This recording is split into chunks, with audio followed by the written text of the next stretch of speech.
Pengamat kebijakan publik dari Universitas Andalas Padang, Aidinil Zetra, mengatakan peningkatan hak keuangan bagi kepala daerah dari tingkat kabupaten dan kota hingga provinsi perlu diimbangi dengan hasil evaluasi kinerja yang terukur, transparan, dan memiliki pengawasan yang kuat agar benar-benar memberikan manfaat bagi masyarakat.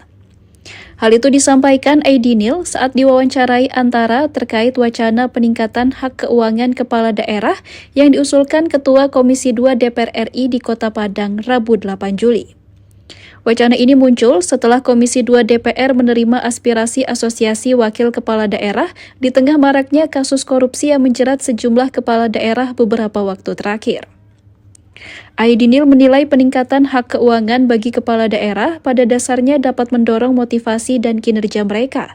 Namun kebijakan itu harus memiliki dasar regulasi yang jelas sehingga berorientasi pada peningkatan kualitas pelayanan kepada masyarakat. Kendati demikian, pengamat yang juga Sekretaris Rektor UNAN itu meminta agar kebijakan tersebut dikaji lebih dalam. Ia mengingatkan, di tengah kondisi keuangan daerah yang terbatas saat ini, wacana kebijakan tersebut jangan sampai justru melemahkan kualitas pelayanan dasar bagi masyarakat. Tentu kalau tidak dipertimbangkan secara objektif ya, dan kebijakan itu tidak dianalisis secara matang, justru bisa menyebabkan timbulnya ketidakpercayaan publik ya, menimbulkan persepsi negatif dari masyarakat terhadap pemerintah. Itu tidak hanya terhadap pemerintah pusat yang mengeluarkan kebijakan, tetapi juga terhadap pemerintah daerah atau kepala daerah yang mendapatkan manfaat dari penaikan hak keuangan daerah ini.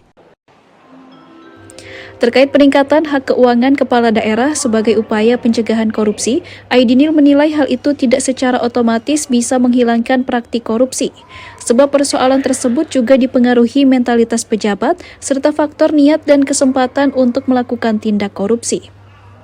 Menurutnya, perbaikan tata kelola pemerintah secara menyeluruh, penyusunan regulasi yang jelas, penerapan indikator kinerja yang transparan, hingga pembenahan sistem politik berbiaya tinggi menjadi hal penting yang harus dilakukan saat ini.